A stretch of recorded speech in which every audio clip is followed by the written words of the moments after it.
Tank Dell in his rookie season last year, 47 receptions, 75 targets, 709 yards, and 7 touchdowns. Thoughts on Tank Dell? I think with bringing in Stephon Diggs, the emergence of Nico Collins, I think Tank Dell at the moment's the odd man out.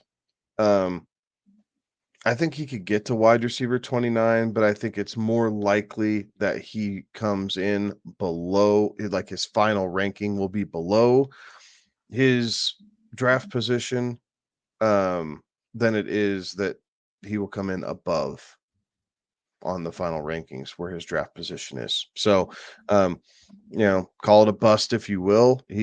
I'm just not high on him at this draft spot, right? Like there's a price for everybody. So I'm not saying that I'm taking him off my board, but I'm not paying a top 30 pick for Tank Dell. Like not going to happen. I will pass over Tank Dell. I will go Higgins. I will go Kirk.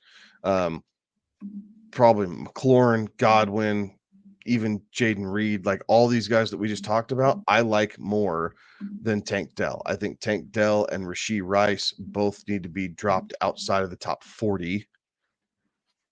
And Dell just outside the top 40. And then I'm interested. Certainly had a lot of things kind of going, and when it when it looks at some of the metrics there, as far as very comparable with a lot of numbers that Nico Collins was putting up there, as far as kind of the air the target share, some of the air yard shares, some of the just kind of the overall opportunities and some of the fantasy points per game when it was being said there.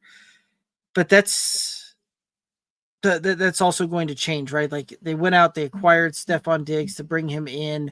And so now you're going to see Stephon Diggs, Nico Collins as really kind of the 1-2 punch there.